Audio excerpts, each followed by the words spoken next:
Bonjour et bienvenue pour ce live aujourd'hui avec Anne-Claire que je vais attendre. Bonjour à ceux qui arrivent, à celles qui arrivent. Donc aujourd'hui c'est un live pour parler de la ménopause, de la périménopause et surtout pour montrer comment on peut modéliser une autre voie pour les femmes. Alors je vois Anne-Claire. Je vais lui faire la demande.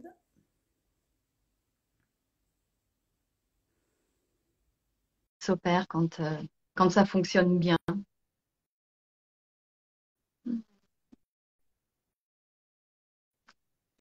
Voilà. Bonjour Pascaline. Bonjour Anne-Claire, je suis tellement heureuse de te recevoir aujourd'hui, qu'on Merci. passe ce temps ensemble. C'est moi qui te remercie du fond du cœur pour cette prise de contact, cet élan que tu as eu de me contacter suite à mes stories. Vraiment, joie de découvrir ton travail et d'avoir cette conversation aussi avec toi aujourd'hui. Ouais, merci beaucoup. D'ailleurs, je peux le raconter. En fait, bon, je te connaissais par les réseaux, mais pas personnellement. J'avais déjà acheté quelques programmes chez toi, mais je n'avais jamais eu de contact direct avec toi. Et la semaine dernière, tu as fait une story où tu parlais de justement comment préparer la ménopause. Et je me suis dit, mais ça existe. Il y a d'autres femmes qui s'intéressent à préparer la ménopause. Et là, je me suis sentie tellement proche, en fait, de ce que tu disais, puisque c'est le parcours que j'ai eu. Et voilà, j'ai eu cet élan de t'envoyer un message et tu as eu l'élan d'y répondre aussi et de faire en sorte qu'on puisse se retrouver aujourd'hui. Donc voilà, je dis toujours les énergies se reconnaissent et sont faites pour se rencontrer. Donc nous sommes là aujourd'hui pour partager tout ça au sujet de la ménopause qui reste encore un sujet très tabou dans notre société. Donc nous Mais avons de 45 voir minutes, non? toutes les questions qu'on a reçues, je me dis c'est que c'est quelque chose qui intéresse énormément finalement, même si ça n'a pas l'air d'être tellement démocratisé comme ça. Finalement, quand on entend le micro, les gens sont Exactement. intéressés parce qu'on a vu toutes les questions qu'on a Ouais. reçues. Et je pense que c'est d'autant plus vrai que dans notre société occidentale, en fait, si on s'identifie à ce qui est dit de nous, eh ben, c'est quand même pas très réjouissant. Euh, et souvent, ça rentre du coup dans le domaine médical, comme si la ménopause était une maladie et qu'il fallait la traiter avec des symptômes, comme si c'était une maladie, alors que c'est le mouvement naturel de la femme.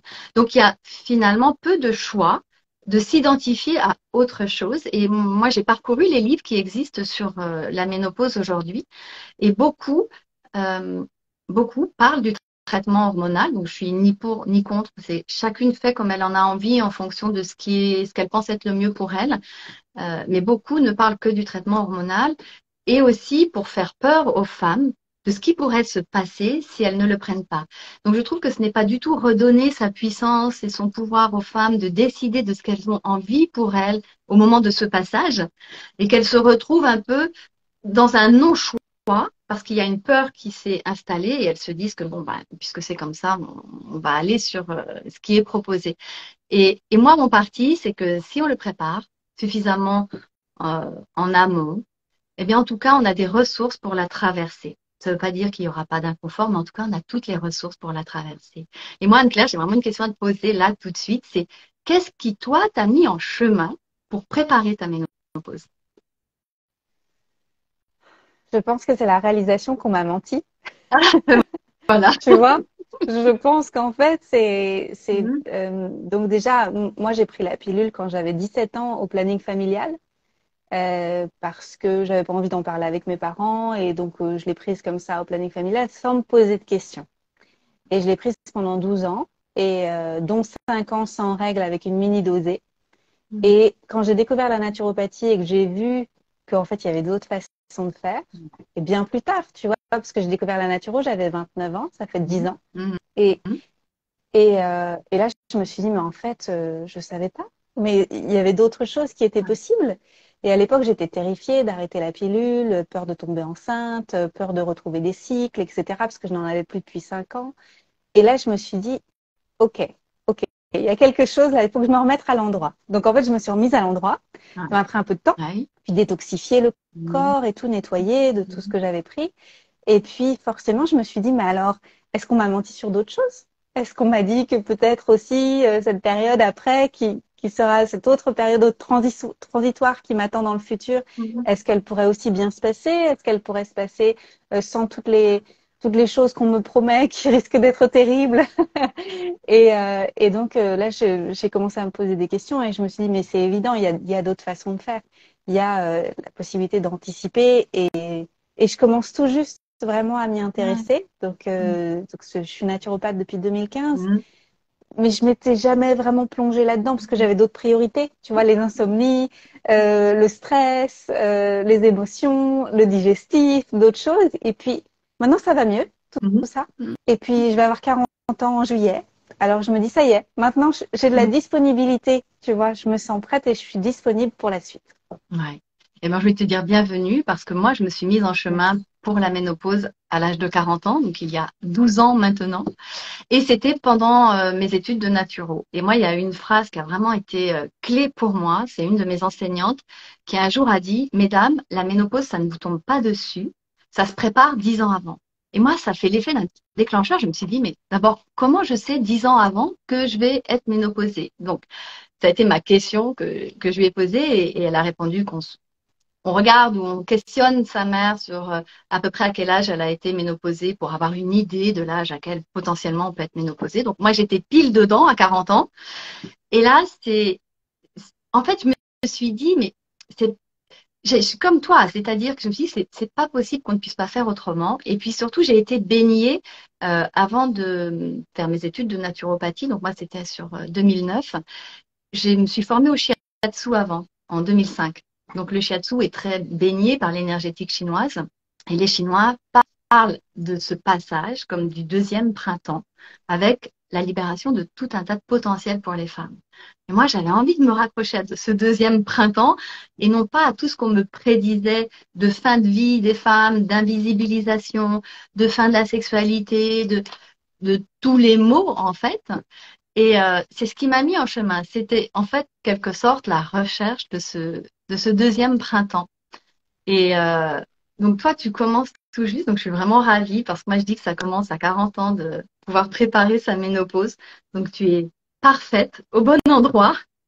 Au bon endroit, au bon moment, bien accompagné. Ça. Et donc toi, euh, parce que moi, ce qui m'a d'abord paru dans cette préparation, en tout cas dans cette recherche de comment préparer ma ménopause, c'est d'abord le fait de réaliser que j'avais manqué de transmission. Moi, dans ma famille, très peu de choses se transmettaient de femme à femme, alors que je vivais donc avec mes parents, mes grands-mères étaient pas loin, j'ai deux sœurs aînées, et on parlait pas du tout des choses du féminin. C'est pas que c'était nié, mais en fait, c'était pas du tout discuté, et je me sentais pas la liberté de pouvoir en parler euh, avec mes sœurs ou avec ma mère. Et donc, ça m'intéressait de savoir pour toi ce qu'il en est de ça, ou ce qu'il en était de cette transmission qui peut se faire de femme à femme. Rien du tout. Mm. Zéro. Et je n'ai plus ma mère Mm. et je parle pas vraiment avec ma famille. Donc en fait, Mm. je ne sais pas du tout Ok, comment ça a été vécu par les femmes de ma famille et il y a eu zéro transmission. ouais. Et c'est ce que j'observe souvent, en fait, c'est qu'on est d'autant plus seul que, comme souvent, nous avons eu l'habitude que ça ne se transmettait pas ou que ça ne se disait pas, ça ne se parlait pas, eh bien, on reste seul avec ce qu'on vit, nos questions, nos inconforts. Euh, et puis, finalement, les seules sources de communication qu'il y a, ben, c'est celles auxquelles nous avons accès le plus massivement. Et c'est vrai que ça demande un élan que d'aller chercher pour pouvoir se préparer, justement. Donc, toi, tu es naturopathe, comme tu le disais. Donc, voilà, qu'est-ce qui, qu'est-ce que tu mets en place là, aujourd'hui, dans cette idée, dans cette perspective de la ménopause?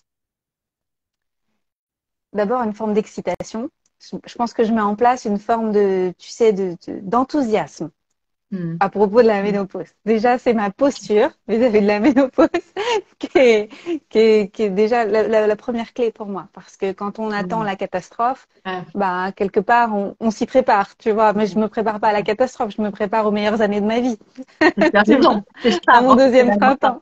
printemps. Et c'est marrant parce que j'ai toujours eu une vision de moi du futur mais j'avais du mal à poser une date, tu vois, une vision de moi du futur où je serais plus, en anglais on dit fit, tu sais, un peu plus en Ouais, forme. ouais, puis, Et ouais, un peu plus sèche même, tu sais, un peu moins patachonne. Et, et en fait, j'avais du mal à voir où est-ce que c'était. Et maintenant que je m'intéresse un peu plus à la ménopause, je me rends compte que c'est certainement la version Anne-Claire du futur qui arrive, là, qui, tu vois, work in progress, qui arrive, qui a décidé de faire un peu plus de sport, qui a décidé de, tu vois, d'encore mieux s'occuper d'elle l'étape suivante. Et où finalement, c'est cette femme que j'arrivais à percevoir qui se dessinait. Et donc, j'ai hâte de la rencontrer. En fait, j'ai comme, tu vas créer un pont pour pouvoir me mettre en chemin vers elle. mm. Donc, ça, c'est la première étape. Je pense que c'est le plus important. Tu sais que tu la rencontres un peu tous les jours, cette femme. Oui, avec les choix que je fais et exactement. Tout C'est à super fait. important parce que se dire qu'on la rencontrera que quand on y sera, non, c'est vraiment tous les jours que tu la rencontres. Et tu as raison de vivre ça avec enthousiasme, parce que moi, c'est ce qui s'est passé aussi. Je me suis dit, je veux que ce soit joyeux, léger, et que ça se passe hyper bien. Et à partir de ce moment-là, euh, en plus, comme tu es coach, donc je pense que tu comprends très bien ce que je dis, c'est que le fait de pouvoir faire évoluer, transformer nos perceptions au sujet de cette étape-là, ça joue énormément. Donc, d'avancer en âge avec cet enthousiasme de qu'est-ce que je vais rencontrer à ce moment-là et en cheminant sur des perceptions qu'on évolue, en agrandissant notre réalité de ce que ça peut être, on se met déjà dans une disposition d'esprit qui fait que, bon, ok, il y aura peut-être des inconforts, mais en tout cas, j'ai envie de le vivre le mieux possible. Donc, c'est très intéressant ce que tu partages avec cet enthousiasme d'y aller. Je trouve ça très C'est bien. Donc, ça. ça, c'est le point numéro un. Et je te rejoins là-dessus. Euh, de faire évoluer ses perceptions, c'est super intéressant et important. La deuxième étape, c'est, pour moi, c'est un gros morceau, hein, c'est le sport. Ouais. Parce que je suis pas sportive naturellement. Que moi, ça me coûte. J'aime marcher. Mais marcher, ça suffit pas au bout d'un moment. Marcher, c'est bien quand on a quand on a la chance de pas avoir eu des gros problèmes de santé où on a eu besoin d'avoir perdu du poids à perdre, etc. Donc, marcher, ça m'a maintenu. Mais marcher ne va pas suffire. Donc, à partir de cette année, je danse beaucoup plus. Donc, j'ai vraiment Oui. pris la décision de beaucoup plus de danse. Donc, déjà, je me force pas à faire quelque chose que j'ai pas envie de faire dans un premier temps. Je préfère aller vers quelque chose qui est joyeux pour moi et Mm. qui est plus dans la douceur et qui me correspond mieux. Néanmoins, je vais me donner une chance d'aller voir si j'aime lever des poids. Donne-toi cette chance-là. On va voir. Intéressant. On va voir.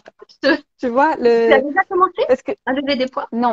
Ouais. En fait, j'ai commencé un peu, là où j'habitais avant au Costa Rica, j'avais des tout petits poids, tu sais, mais vraiment mini, quoi. Et puis, de temps en Mm. temps, je les prenais, puis je faisais quelques mouvements, mais c'était pas des vraies séances, tu vois. Et mon compagnon est vraiment à fond dans le fait de lever des poids depuis récemment, parce qu'il est dans l'alimentation ancestrale là, depuis l'année dernière, Mm. plus de protéines, etc. Et donc, il Mm. m'emmène dans son monde, et donc il va aussi m'emmener à la salle de sport, et puis on va voir Mm. si moi aussi j'y prends goût ou pas, mais je veux bien essayer.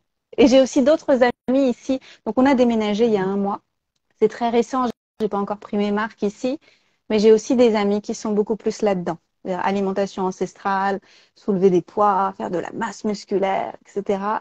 Et donc, je vais aller voir avec eux ce que ça donne. Ouais. Et le mouvement, tu as raison de le mentionner, euh, c'est la nutrition de notre corps. Donc, aller à la salle, soulever des poids, c'est top.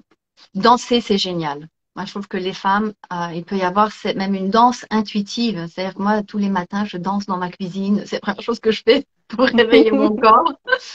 Et la danse, c'est vraiment joyeux. Ça nous transporte. C'est-à-dire que d'un seul coup, voilà, on a un élan à l'intérieur de vitalité, de joie qui se met en place. Et moi, je trouve qu'il n'y a même pas besoin de cours, en fait. Donc, bien sûr que si, voilà, tu as parlé de la salsa, hein, c'est ça? Non, je fais du zouk brésilien. Ah, donc, tu vois, j'ai projeté de la salsa. Eh ben, bon, le zouk brésilien, c'est super. Moi, j'ai cette sorte de danse intuitive. J'ai aussi, parce que c'est hyper important dans cette idée de mouvement, de relancer aussi toute la circulation énergétique dans le bassin. Donc, le zouk brésilien, je suppose que ça en fait partie. À fond. Ah, À voilà. fond. Et le hula hoop. Ah Moi, bon. j'aime beaucoup le hula hoop. Donc, c'est vraiment ça, c'est de la santé de notre appareil génital, de notre appareil sexuel, ça va vraiment dans relancer le bassin. Et moi, j'ai été, je sais pas si tu connais Mona Hébert, qui au Canada a créé l'école de la médecine des femmes, et Mona a créé la danse de l'utérus. Oh. Donc moi, je me suis formée à la danse de l'utérus avec Mona depuis, ouais, ça va faire quelques années, et je suis son assistante pour la France. Et en France, il y a une autre femme qui s'appelle Marie-Pénélope Pérez qui propose aussi, alors elle l'appelle pas danse de l'utérus, mais danse de l'équilibre hormonal. Et ce sont toute une série de mouvements du bassin pour relancer l'énergie. Donc ça, je trouve que c'est très intéressant aussi. Faire de la masse, tu as raison. Alors moi, je suis pas très non plus, mais j'y vais. Mais ce qui me semble important, au-delà, tu sais, des séances de sport ou de danse que l'on peut se donner, euh, c'est comment je bouge aussi tout au long de la journée. Parce que ce qui vient vraiment nous rigidifier, c'est les temps de sédentarité. Et donc moi, eh ben voilà, très bien. Moi aussi, je suis sur un ballon, c'est ça. Donc, Jamais c'est sans ballon. exactement ça. Exactement. De manière à ce qu'il y ait un mouvement un peu perpétuel dans le corps pour que le corps s'ajuste. Et ça, c'est aussi important que les temps de danse ou les temps de salle ou les temps de yoga ou ce temps. euh, parce que j'avais lu un livre, justement, c'est d'une Américaine, là, son nom m'échappe, mais c'est vraiment ça qu'elle disait. Finalement, euh, ok, c'est bien de faire du sport tous les jours, mais si en dehors de cette heure de sport, on a le même temps de sédentarité que ceux qui n'en font pas, en quelque sorte, on va développer les mêmes problèmes, les mêmes rigidifications. Donc, c'est vraiment le mouvement, comme tu as montré sur le ballon, ça, c'est génial. Et Même si parfois on a l'impression de sautiller un peu en rendez-vous, je peux pas m'empêcher. Mais moi, j'invite de toute façon les personnes que j'accompagne à se mettre sur un ballon aussi. Parce que c'est un des moyens assez simples pour avoir ce mouvement et ce que le squelette, en fait, bouge tout au long de la journée. Moi, je propose dans mon livre des séries de mouvements d'articulation, des poignets, enfin, de toutes les articulations du corps. Euh, Facile à mettre en place aussi à n'importe quel moment de la journée. Donc, le mouvement, bravo. Alors, moi, je fais pas de salle. Je trouve que je fais même moins de sport qu'avant, mais je, je fais du yoga. Je fais des mouvements du bassin tous les jours. Les mouvements que je propose dans mon ouvrage tous les jours aussi. Et puis, je consulte sur un ballon. Et là, je fais de la marche, je vais faire une randonnée. Et bon, je me dis que ça entretient un minimum. Mais de préparer là avec cette intention que tu as, euh, bah, je pense que c'est aussi un bon chemin pour avancer vers notre, notre deuxième printemps en tout cas. Donc en deux, c'était le mouvement. Et alors, est-ce Le que tu fais mouvement, d'autres choses? dans le mouvement, j'ajouterais aussi que depuis l'année dernière, donc avant, je vivais pas sous les tropiques à temps plein. Mhm. Et depuis 2021, j'ai vécu au Costa Rica à temps plein. Et j'ai vécu plus de choses que j'avais pas vécues avant, parce que le fait d'y être tout le temps, bah, j'imagine ça change aussi mes réactions corporelles. Et j'ai eu les jambes lourdes quand il faisait chaud longtemps. Et après, j'ai commencé à avoir de temps en temps les jambes lourdes sans raison. Il faisait pas forcément plus chaud, c'était juste que moi, j'avais plus de mal à m'ajuster. Peut-être l'humidité à l'extérieur, tout ça. Et pour ça, donc mettre les jambes en l'air régulièrement et pas attendre d'avoir mal aux jambes pour mettre les jambes en l'air. En fait, ça, c'est quelque chose que j'ai commencé à mettre en place aussi. Et c'est un des secrets d'ailleurs, en fait.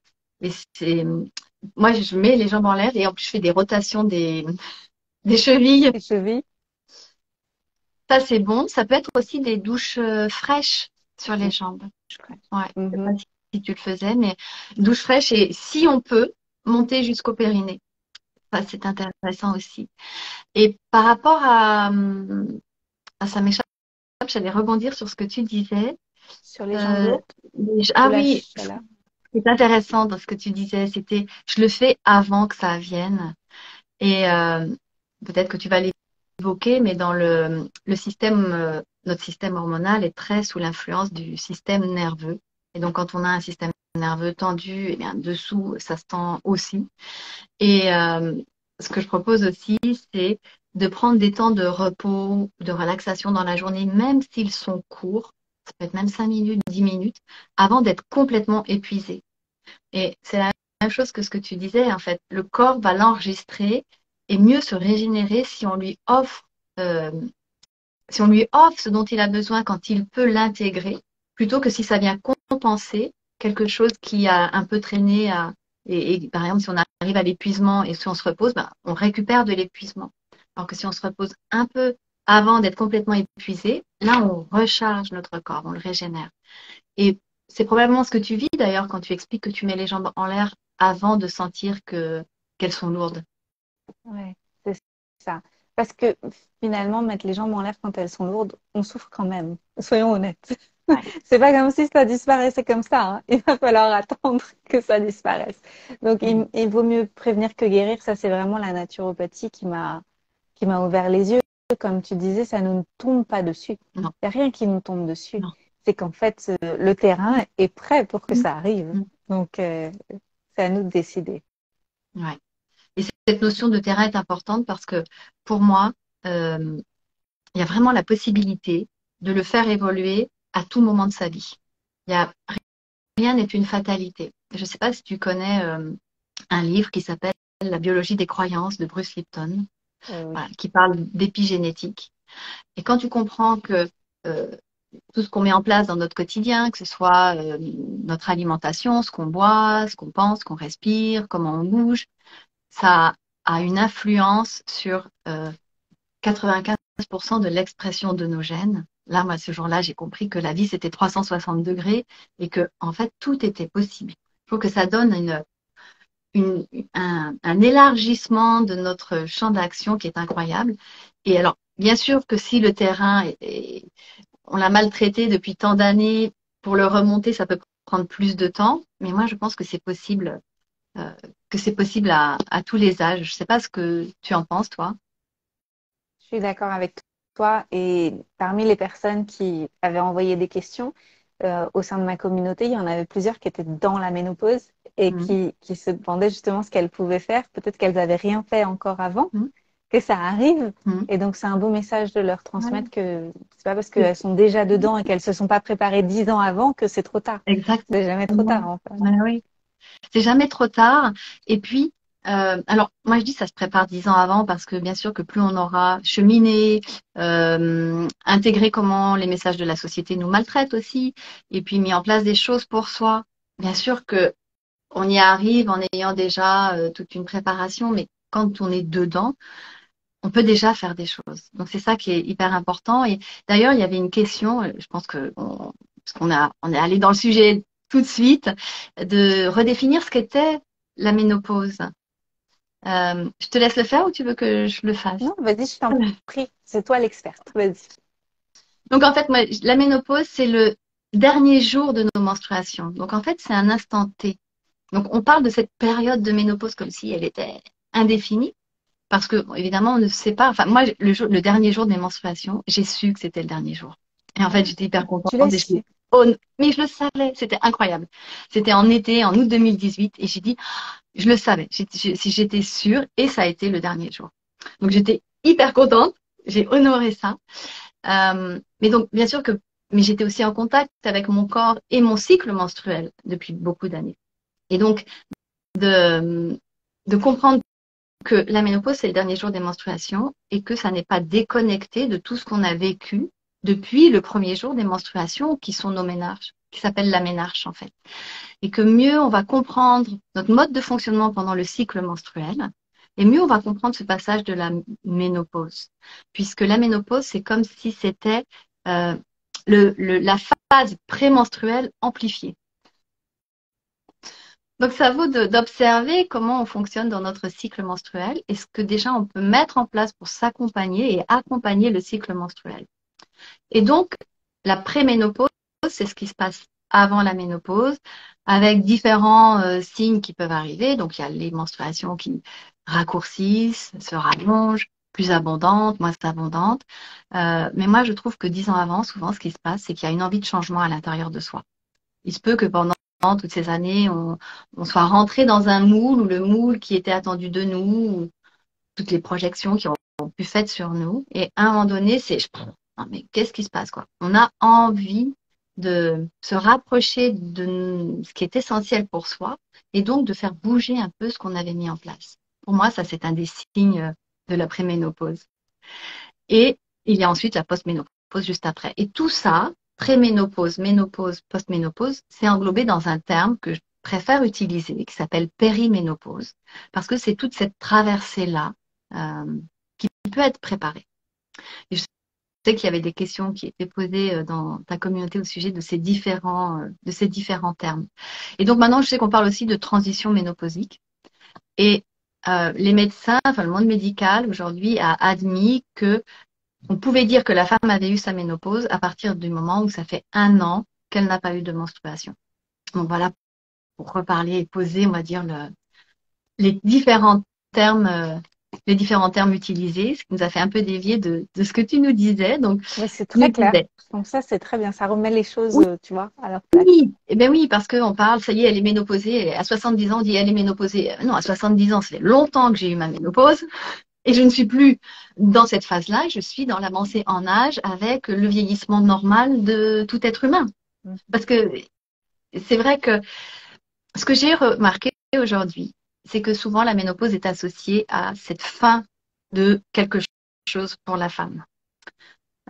Mais aujourd'hui, quand on va dire la ménopause, elle arrive entre 45 et 55 ans, on n'est plus du tout, et je sais pas, même ma mère à 50 ans, elle n'était pas à la fin de sa vie.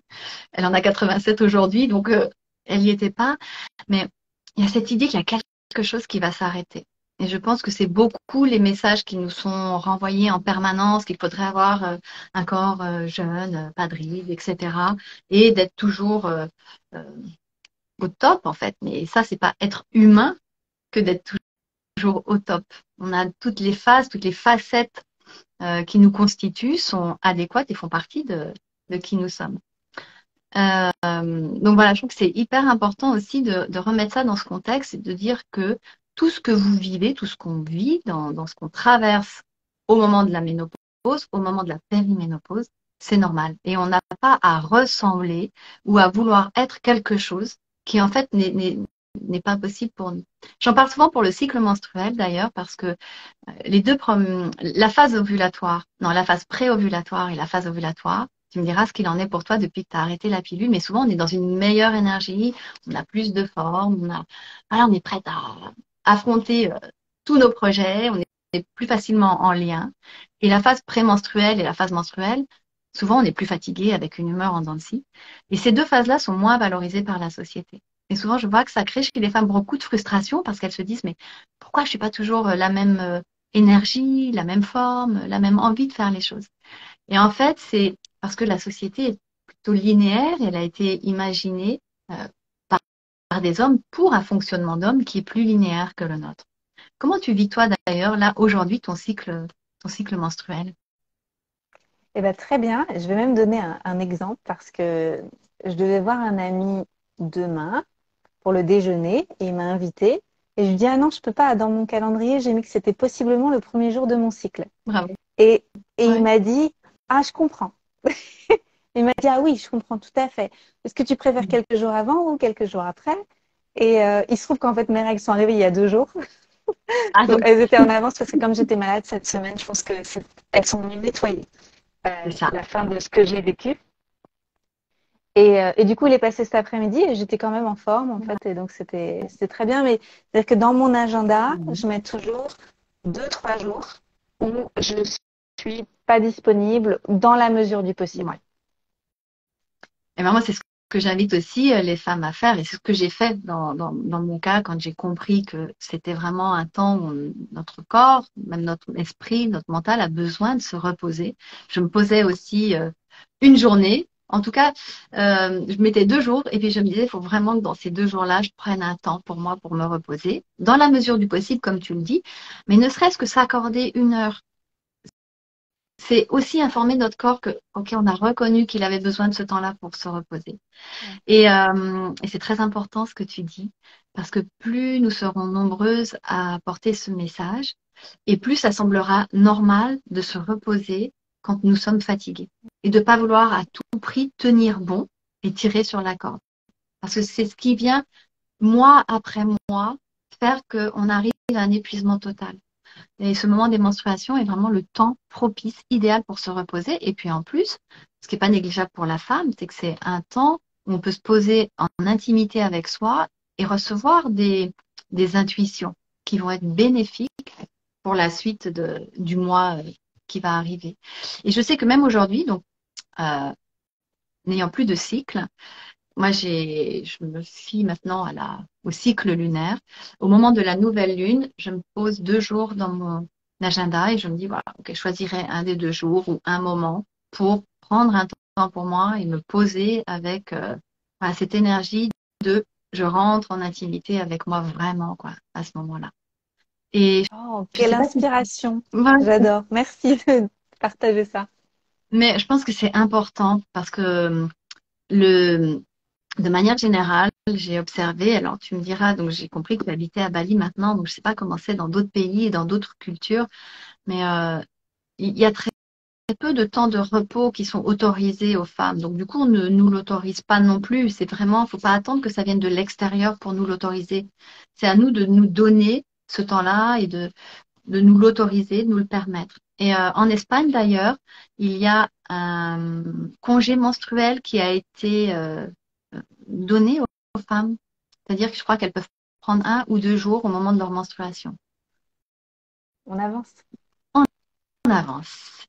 Et pour moi, ce qui est important, c'est effectivement de partager toutes ces expériences-là, mais c'est de pouvoir les faire rayonner autour de soi. Moi, je dis souvent que l'expérience, finalement, elle ne sert qu'à nous, mais c'est le rayonnement de l'expérience qui va être utile pour toutes les autres femmes et de comprendre que ça vient vraiment de l'intérieur, quoi, de soi. Et donc, as-tu d'autres choses que tu mets en place? Donc, tu nous as parlé de cet enthousiasme, du mouvement, euh, Oui, de il y a prendre le temps d'autres de là choses pour alors toi. qui sont très en lien avec mon lieu de vie. Donc, on a déménagé parce Mm. qu'on souhaiterait faire construire notre maison ici et de pouvoir marcher pieds nus. Je pense Mhm. que c'est quelque chose qu'on faisait déjà au Costa Rica, mais on ne pouvait pas vraiment acheter là-bas avec les prix et tout ça. Donc, ici, on veut créer notre maison dans un lieu où on pourra tous les jours marcher pieds nus pour être synchronisé avec la nature. Mm. Et puis moi, je travaille encore derrière l'écran, donc ça vient rééquilibrer quelque Ouais, chose, tu vois, les ions positifs, ouais. les ions négatifs. Je viens faire redescendre quelque chose et puis être au contact avec le soleil dans la Mhm. journée. Mhm. Euh, Vraiment avoir ce rythme en fait là. Et j'ai senti que ça m'avait fait beaucoup de bien de commencer à vivre comme ça au fil des années parce que mes syndromes prémenstruels ont diminué. Mhm. De m'autoriser à vivre plus comme ça, sans Mhm. chaussures, dans la Mhm. mesure du possible. Ouais, Voilà. Et j'ai senti que j'ai moins de douleurs au sein, je suis moins irritable, parce qu'en fait, je suis mieux connectée. Et si je suis mieux mhm. connectée, bah, ça se passe mieux. Donc, je veux continuer à vivre comme ça, mais passer à l'étape d'après, c'est-à-dire faire pousser mes légumes, tu vois, tout Mhm. ça, ce que j'ai Mhm. encore jamais fait, parce que j'ai jamais eu de maison à moi, j'ai jamais eu de jardin. Donc, c'est l'étape suivante. Et j'aimerais beaucoup avoir un sauna. Ça, c'est Mhm. le but de ma vie, Ouais, avoir le sauna à la maison et utiliser le sauna plusieurs fois par semaine. Ça, c'est ouais, dans ma préparation à la ménopause, ça, ouais. c'est hyper important. Mhm. Et ça l'est. Moi, j'ai fait régulièrement et je continue à faire régulièrement des saunas parce que plus tu vas permettre à ton corps, plus tu vas lui donner l'opportunité de s'adapter à ces changements de température, plus ça permet, quand on a des bouffées de chaleur notamment, à ce qu'il soit habitué à comprendre une certaine régulation. Même si les bouffées de chaleur ont aussi d'autres origines, qui parlent d'ailleurs de ce que tu viens de dire, hein, qui est l'ancrage, qui est de ramener de la matière. C'est comme si c'était un feu qui s'échappait de quelque chose qui n'était pas assez ancré. Et l'énergétique chinoise nous l'explique vraiment bien, quoi. Il faut ramener du yin et pour pas laisser s'échapper ce feu, quoi. Et le sauna est vraiment très important. Outre le fait que ça nous permet de transpirer et d'évacuer des toxines, c'est aussi intéressant pour les bouffées de chaleur. Et le contact avec la nature, donc tu en parles très bien, c'est se reconnecter aussi à d'autres cycles que le nôtre. On a notre propre cycle et c'est nous mettre en lien avec ce cycle bien plus grand que nous, qui est celui de la journée, celui des saisons, celui de la lune. Et le fait de se reconnecter comme ça à la nature, moi je dis souvent que la connexion à la terre, au soleil, on en a besoin aussi. et même au règne. Donc, tu parlais de faire pousser tes légumes. Je trouve que le règne végétal a beaucoup à nous enseigner parce que les légumes, comme les plantes médicinales ou les fleurs ou les arbres, ils sont à un endroit et ils peuvent pas bouger. Et donc, ils développent des, des qualités pour s'adapter au temps qu'il fait. Et je trouve que manger les légumes de ton jardin, le légume, il a vécu la même chose que toi. Donc, il a développé des qualités supplémentaires qui vont être utiles pour toi.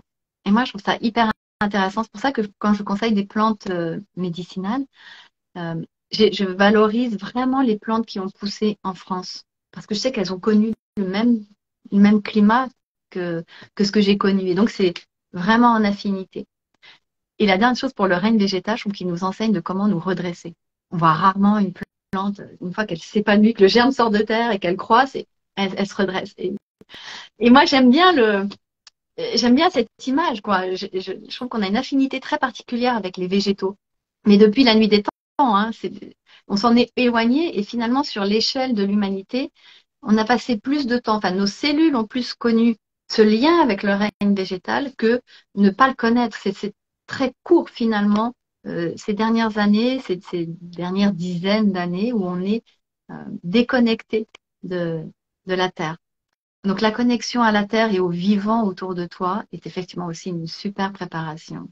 Mm. Et du coup, tu viens de mettre des mots sur des impressions que j'avais, parce que ça fait longtemps, c'est depuis que j'ai ouvert le chapitre de la naturopathie, Mm. que je me dis qu'à un moment, je vais, tu vois, me plonger dans la Mm. terre et tout ça. Et c'est comme si à chaque fois, les projets se repoussaient. Ça se faisait Mm. pas. Ah tiens, ça se faisait pas là d'avoir la possibilité de planter des choses. Je me Mm. disais, est-ce que c'est moi qui fais pas assez d'efforts ou c'était peut-être pas cette saison-là de ma vie, tu vois? Et donc maintenant, je me rends compte qu'il y a une sagesse dans le timing et que certainement Ouais. c'est pour le chapitre que je m'apprête à ouvrir. Ouais. Moi, j'y étais connectée parce que moi, je suis née à la campagne, j'ai grandi à la campagne, entourée. Ma mère avait un carré de plantes médicinales avec des fleurs magnifiques et on avait un énorme potager. Donc, moi, j'allais me nourrir dans le champ, quoi, Directement dans le à la potager. source. Et, et en fait, je me rendais pas compte quand j'étais enfant. Moi, j'étais complètement en symbiose avec mon environnement et ce règne végétal. Et c'est quand j'ai eu quitté ma campagne vendéenne pour venir habiter en ville que je me suis rendu compte de que ça n'avait pas de prix en fait. Quand j'ai commencé à acheter mes fruits et mes légumes et que je voyais la tête qu'ils avaient pour pas de goût et le prix, je me disais waouh, j'avais trouvé ça très dur. Et j'ai toujours essayé de maintenir un lien avec. J'ai la chance d'avoir encore ma maman qui habite en Vendée, donc j'y vais moi très très souvent et d'avoir encore la possibilité de pouvoir me nourrir avec je sais où ça a grandi et où ça a poussé. Et ça apporte une autre dimension de ce lien en fait à l'alimentation, parce que finalement on parle d'alimentation là. Ça apporte une autre dimension dans la manière de s'alimenter.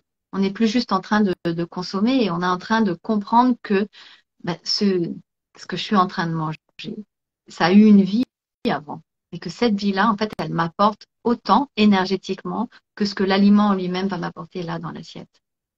Ouais, Parce que bien exactement. sûr que l'alimentation est aussi importante. Donc je suppose que tu y... D'ailleurs, tu as une... Oui, à quoi ressemble ton alimentation? Moi, j'aime manger varié et il y a juste une chose que je mange pas, c'est du fromage Mhm. parce que je suis pas à l'aise avec les produits laitiers, ça passe pas. Donc ça, c'est quelque chose que j'ai arrêté il y a très longtemps, même avant la naturopathie. Mais j'ai toujours mangé de la viande et du poisson, des œufs. J'ai- Je suis devenue, je dirais, qualitarienne. J'aime la qualité. C'est ce que je préfère. Donc, j'ai une alimentation plutôt équilibrée. Je mange que 2 fois par jour parce que ça, c'est vraiment quelque chose dont je me suis rendu compte avec la naturo, c'est que je mangeais trop et je mangeais pas pour les bonnes raisons. Et donc maintenant, j'ai appris à écouter mes besoins et donc je mange beaucoup de fruits, mais j'habite au soleil, c'est facile, ils sont gorgés de soleil, Ouais, c'est ouais, parfait ici toute ouais, l'année ouais, et ça me refroidit pas trop du coup parce que c'est ça. je suis au soleil, ils ont bien poussé ici et moi j'ai chaud. Et tu es en lien avec ton Et environnement. c'est ça, je suis en lien avec mon Mm. environnement. Et j'essaye dans la mesure du possible de cuisiner mes repas parce que il y a beaucoup d'additifs dans les restaurants. Il y a aussi beaucoup d'huile. Je fais très attention maintenant aux huiles qui sont utilisées dans les restaurants. Euh, on peut en parler justement de ça. J'ai une amie à moi qui vit ici à Bali depuis un certain temps et qui a beaucoup mangé dehors. Et ils Mm. utilisent, tu sais, des huiles chez- canola. Je ne sais pas ce que c'est en français, canola Voilà. oil. Je crois que c'est l'huile mais l'huile de coco chauffée, c'est pas, ça ressemble pas au copra? Je sais pas. C'est pas celle-ci. L'huile de coco chauffée, ça pourrait encore passer, Ouais, mais ils utilisent plein d'huiles, un peu cheap, tu ouais, vois.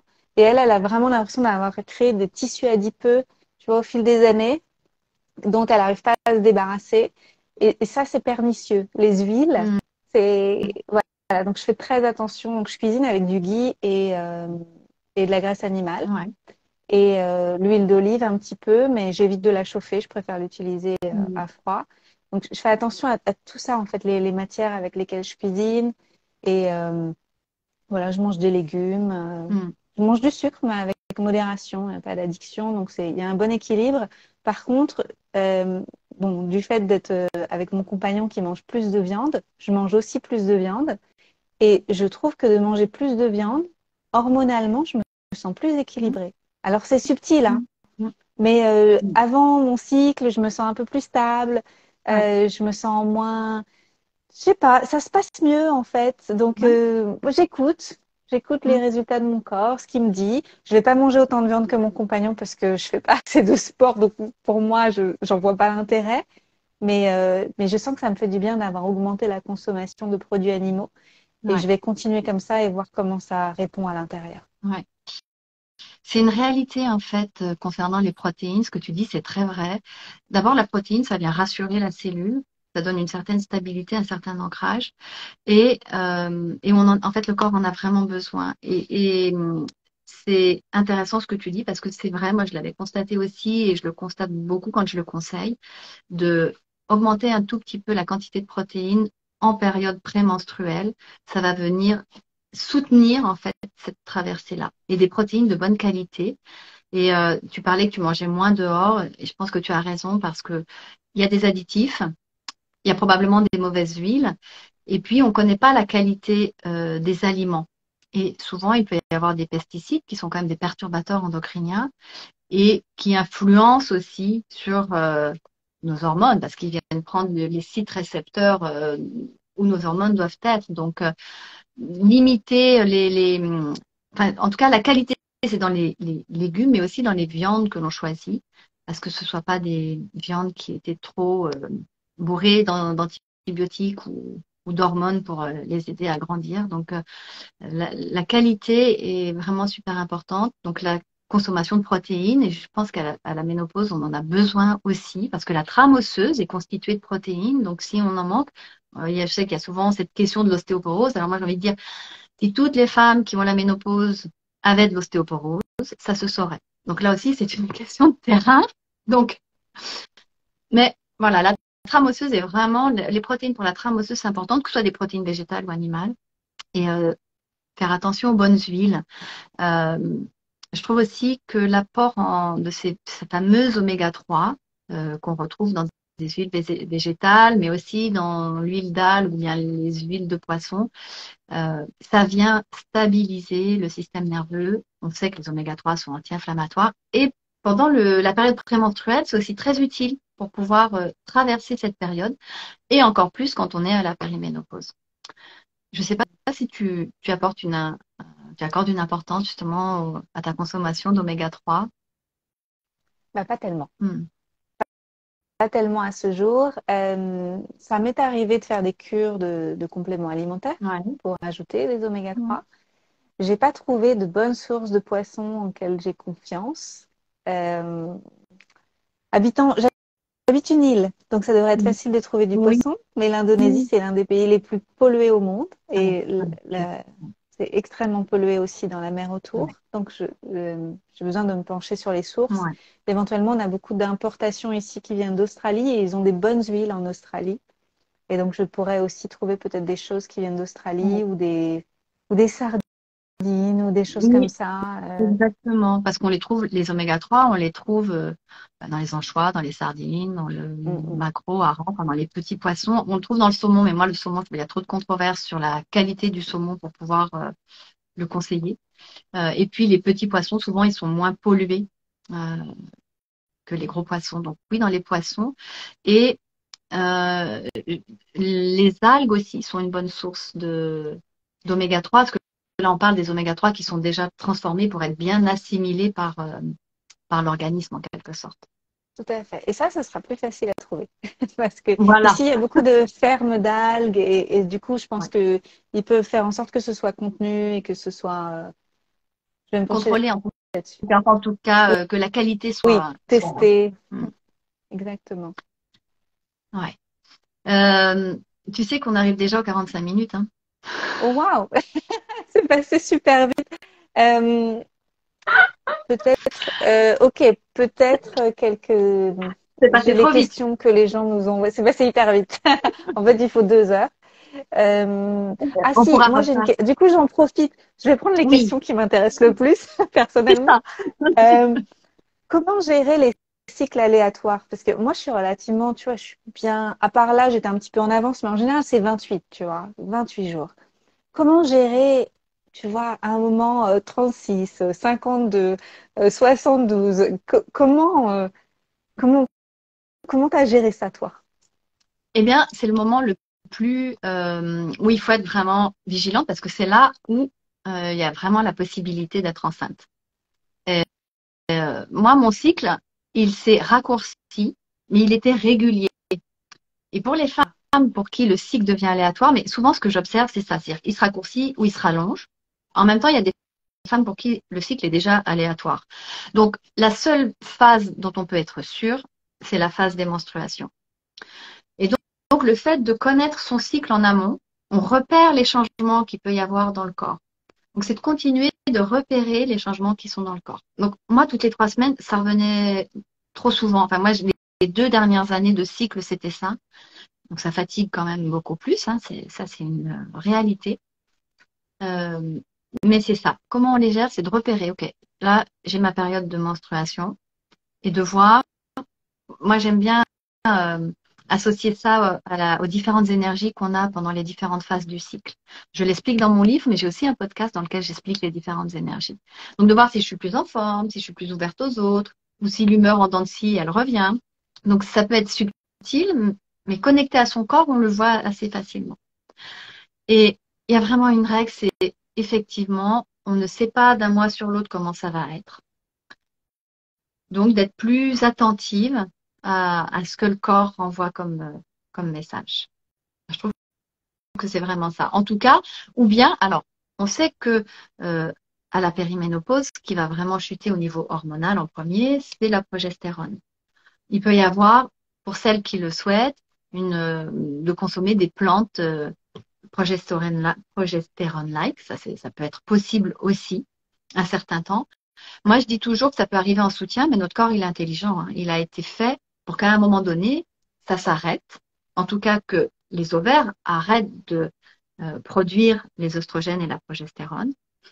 Et quand on prépare la ménopause, comme tu le fais, ça permet donc aussi de mieux apprivoiser notre système nerveux, de mieux apprivoiser le stress et donc de ne pas nous mettre en épuisement total. Et les surrénales prennent le relais de la sécrétion des oestrogènes euh, à la ménopause. Le foie aussi. Et il y a des oestrogènes dans certaines parties de nos tissus adipeux. Donc c'est pour ça que moi, je suis pas forcément favorable de ramener des hormones, mais ça peut être une solution. Moi, j'en ai pris, mais honnêtement, je me supplémentais avec des plantes comme l'achillée millefeuille, que j'adore, mais j'ai pas trouvé que ça avait changé grand-chose. Donc, je suis plutôt partisane de proposer de prendre des plantes adaptogènes pour stabiliser le système nerveux. Et un système nerveux qui est plus tranquille permettra aussi de mieux traverser et de mieux observer ce qui se passe à l'intérieur du cycle qui devient aléatoire ou qui ne le devient pas. C'est vraiment, chaque femme est différente. Je ne sais pas si j'ai Mais répondu ça à me ta question. parle complètement. Et aussi, ça répond à la question Claire dans le chat parce que finalement, c'est pas adresser le symptôme. Non, non. C'est revenir encore au terrain. Et Et moi, du pour bon ça, je suis sens. vraiment, oui, et pour ça, je suis vraiment claire avec ce que je partage de mon expérience et de mes connaissances dans mon livre. C'est que, et je suis très contente d'ailleurs d'avoir fait ce choix, qui est un vrai choix, de n'avoir proposé ni parlé d'aucun complément alimentaire et d'aucune plante euh, progestérone-like ou œstrogène-like, ou même des plantes de détox, et d'avoir favorisé de présenter des plantes adaptogènes, donc qui vont venir permettre à l'organisme de mieux s'adapter au stress, quel qu'il soit, et des plantes qui vont venir reminéraliser le corps. Parce qu'en fait, c'est ce dont nous avons besoin le plus en tant que femmes. Je ne sais pas si ça te parle, ça. Ça me parle complètement. En plus, là, je suis dans l'étude de l'eau ici. On n'a pas parlé de l'eau qu'on boit, parce qu'en fait, on est quand même constitué à grande partie d'eau, mais j'habite dans un pays où l'eau est très polluée Ouais. et où les choix que j'ai, c'est bouteilles en plastique ou, ou polluées, et même l'eau de la douche est polluée ici. Donc, en fait, c'est qu'est-ce qu'on va mettre en place dans la maison qu'on aura dans le futur pour avoir de l'eau propre partout, à tous les robinets, et comment on va faire pour la réinformer et comment on va faire pour lui mettre dedans des minéraux. Donc, ça, ouais, grande C'est une vraie question. question. Qu'est-ce C'est une qu'on... vraie question, l'eau. C'est une vraie question. C'est vrai. Moi, j'ai opté là, chez moi, pour une fontaine qui filtre. Mais donc, c'est un procédé de plusieurs filtres qui reminéralise très, très peu.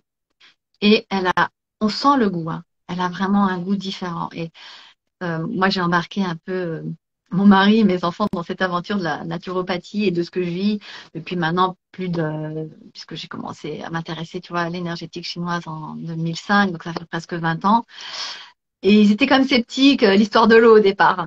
Mais pour rien au monde, ils ne reviendraient à l'eau du robinet. C'est-à-dire que on a donc ce petit robinet qui sort avec cette eau filtrée et elle n'a pas le même goût. Il faut bien être honnête, quoi. Donc l'eau, c'est vrai que c'est un vrai sujet et à mon avis, c'est un sujet de santé publique hein, dans les années à venir, même déjà maintenant, en fait.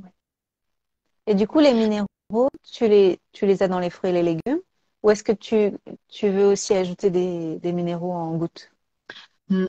Alors, moi, j'essaie vraiment de chercher tout ce que je peux trouver qui est à ma disposition sans avoir forcément à me supplémenter. Donc, déjà, si tu consommes des plantes telles que l'ortie, les feuilles d'ortie sèches, l'avoine fleurie, euh, auquel tu peux coupler la prêle. Moi, je sais que j'en consomme. Je fais des cures, mais tous les jours, j'ai au moins une ou deux tasses de ces plantes-là. Et je prends des grandes quantités parce que là, pour le coup, il n'y a pas de contre-indication de quantité. On peut mettre des grosses quantités de feuilles d'ortie dans sa théière ou d'avoine fleurie que je laisse infuser une demi-heure. Donc, il y a plusieurs façons d'infuser les plantes. Donc, moi, en tout cas, je fais à chaud. Voilà. Il y en a qui laissent préférer toute la nuit à froid. Ça fonctionne aussi. Je laisse infuser une demi-heure et j'en bois tous les jours. Donc, moi, je me supplémente beaucoup moins que ce que j'ai fait, en fait. Je vais chercher dans mon alimentation. Euh, mais ces deux plantes-là, je pense qu'elles sont hyper intéressantes à rajouter dans le quotidien. Ça nous ramène au jardin. Comment tu dis? Ça nous ramène au jardin, Ça tu nous vois? ramène au jardin. Exactement. Tu vas chercher ce qui a poussé. Et puis l'ortie, on sait elle pousse sur des terreaux qui sont très soufrés, quoi, qui sont très minéralisés. Donc, elle se charge de ça. Donc, évidemment, les plantes sèches, c'est pas des plantes sèches d'il y a 10 ans. C'est des plantes sèches, séchées de l'année en cours. C'est pour ça que moi, j'aime bien travailler avec des producteurs français, parce que je sais que les plantes, ben, ils ont la quantité qu'ils ont pour l'année. Puis quand il y en a plus, il y en a plus. Et après, on recommande pour l'année d'après. Donc, très important de ne pas consommer. C'est une ortie sèche depuis 10 ans, elle n'aura pas la même propriété que celle qui a été séchée là dans l'année. Est-ce qu'il y avait d'autres questions auxquelles tu voulais que je réponde? Mais en fait, j'en ai une autre qui est pas dans la liste, mais du coup, j'en profite pour la poser. Est-ce qu'il y a une différence entre la ménopause des femmes qui ont eu des enfants et la ménopause des femmes qui n'ont pas eu d'enfants? Ou est-ce que non? Eh ben, c'est très individuel, j'ai envie de te dire. Une femme qui n'a pas eu d'enfant, mais qui a été tirée sur la corde toute sa vie, qui a été stressée, qui ne s'est pas écoutée, qui a été coupée de son corps, eh ben, ça peut passer comme ça peut ne pas passer. une fois, vraiment, je pense qu'il n'y a pas de règle d'avoir des enfants ou pas. Moi, j'ai eu 2 enfants. J'ai eu des inconforts. Et puis parfois, des humeurs. Je me disais, ah, mais c'est ça en fait. Mais j'avais hâte, hein. J'étais contente. Je me disais, ah, c'est la ménopause, je suis contente, ça arrive, ça arrive. Donc j'étais toujours contente.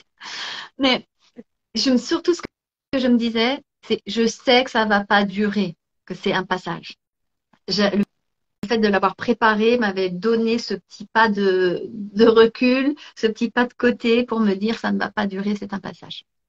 Donc, non, je pense qu'il n'y a pas de différence. C'est plutôt une question de comment, euh, comment dans mon ensemble, dans ma globalité, je vis les choses, comment je perçois les choses, comment je les traverse. Euh, et tout ce que nous avons évoqué vient aussi influencer la manière dont je vais avoir des inconforts ou pas. Parce qu'encore une fois, si toutes les femmes avaient tous les inconforts qui sont dits et décrits, ça se saurait. Si plus aucune femme après 50 ans n'avait de sexualité, ça se saurait. Donc, je pense que vraiment, il faut ramener à quelque chose de plus individuel et du mieux que chacune peut, essayer de se désidentifier de ce qui est dit, de ce qui est dit sur les femmes, de ce qui est dit de nous à ce moment-là. Et encore une fois, enfant, pas enfant, c'est un cheminement de ce deuxième printemps. Moi, je dis toujours qu'on arrête d'être féconde pour les autres et on devient féconde à soi. C'est vraiment ce que moi j'ai vécu dans cette traversée de la ménopause, c'est que je suis devenue féconde et créative à moi-même.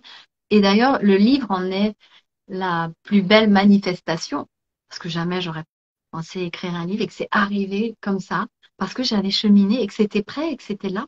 Je me suis dit, OK. Et c'est vraiment ça aussi que j'ai envie de partager, de transmettre, c'est que je ne savais pas ce qui allait se déployer. Je restais ouverte à tout ce qui allait être possible. Et donc, je ne me fermais aucune porte. Et quand c'est arrivé, j'ai dit, OK, donc première étape, ça peut être ça. Ben, j'y vais pleinement, en toute confiance, alors que j'avais jamais écrit de livre de ma vie. Hein, mais... Et puis en plus, on m'a demandé de l'écrire en 3 mois. Donc, j'ai dit, OK. Mais Bon, tu avais déjà tout. c'est exactement ça. J'ai pu le faire parce que tout était là, la matière était là. Mais c'est aussi ça que ça donne la traversée de la ménopause. Ça nous rapproche de ce que vraiment on a envie de faire. Ça nous donne cette assurance et cette confiance dans ce que je fais, c'est bon pour moi. Et puis on s'affranchit pas mal du regard des autres et de ce qui est dit. En tout cas, si on arrive à le faire, ça ouvre une grande liberté de vie et de vivre comme on a envie. Voilà le message. Merci beaucoup. Merci, ça fait beaucoup de bien. C'est comme une grande sœur. Oh, Et j'ai pas de sœur. oh, Et donc, eh bien, merci écoute, beaucoup. Ça fait vraiment cet effet-là de la grande sœur qui vient ouvrir la ouais. voie. Eh ben, c'est vraiment envie que ce soit comme ça, c'est-à-dire que de donner cette énergie, cet élan aux femmes, parce que souvent j'entends des femmes qui disent, des femmes de mon âge, donc moi j'ai 52 ans, j'ai envie de dire peu importe l'âge, mais qui me disent, ah non, moi la ménopause, j'y suis pas encore. Ok, t'as encore tes menstruations, mais tu es dans la périménopause. Donc elles se sentent même pas concernées, c'est-à-dire qu'elles sont déconnectées de ce qu'elles vivent déjà. Mhm. Et en fait, j'ai hâte de les voir. Et puis celles qui se précipitent pour te dire que, ah non, tout va bien. C'est-à-dire, c'est vraiment, surtout, n'en parlons pas. Donc, donc c'est vraiment cet élan que j'ai envie de donner à toutes les femmes et le plus tôt possible. Et 40 ans me semble un bon âge, tout simplement parce que à 20 ans, 25 ans, 30 ans, on n'a pas les mêmes préoccupations hormonales, même 35. 40 ans, on commence déjà à se dire, OK, ben, finalement, peut-être que dans ma vie de femme menstruée, dans ma vie de femme de nature cyclique, je me rapproche un peu plus de la fin que du début. Donc, on commence à s'y intéresser. Et c'est pour ça que moi, je dis vraiment, il faut s'y préparer dès 40 ans. Et d'ailleurs, ça faisait 1 an que j'avais en tête cette idée de pouvoir m'adresser à plus de femmes en même temps. Et j'ai enfin créé un programme d'accompagnement en ligne pour Ah, préparer la ménopause. génial. Bah, je C'est pense pour qu'il ça. y en a beaucoup qui en ont besoin. Oui, pour avoir un autre discours en tout cas. Et comme j'ai intitulé le titre de ce live, c'est pour modéliser une autre voix, VOIE. Et j'ai envie de rajouter pour que chacune porte sa voix. C'est aussi ça l'important, c'est que chacune se retrouve là où elle a envie d'être, quoi. Merci du fond du cœur pour tout ce que tu proposes. Ça va faire 1 heure. J'ai un autre rendez-vous. Ce que je Elle va propose, m'attendre. il y a plein d'autres questions. Et si tu as envie, c'est qu'on puisse reprendre un jour la conversation. En tout cas, moi, je ne demande que ça, qu'on puisse rayonner différemment et que sur ce chemin de la préparation, voilà, d'être comme un relais où on peut venir se ressourcer et comprendre quelles sont les prochaines étapes. Avec joie. En tout cas, merci, Et ça merci, me laisse le temps de me plonger dans ton ouvrage. avec joie. Ménopause, métamorphose, que comme tu n'as pas vu la couverture, Je l'ai vu sur. Si, si, je l'ai vu en ligne, je le trouve superbe. c'est vrai. Mm. En tout Ouais. cas, merci du fond du cœur à toi. Merci. Merci à toutes les personnes qui ont pu regarder en direct. Il y a le replay qui sera mis sur nos 2 comptes si tu le souhaites. Et puis, si vous avez des questions à poser, vous les poserez sous la vidéo. Et aussi bien Anne-Claire comment on pourra se faire une joie d'y répondre. En tout cas, merci du fond du cœur encore pour ce temps de partage. Merci à toi. Et je vous dis à Merci très beaucoup. bientôt. Et merci à tous. Au Bye revoir. bye. Bye bye.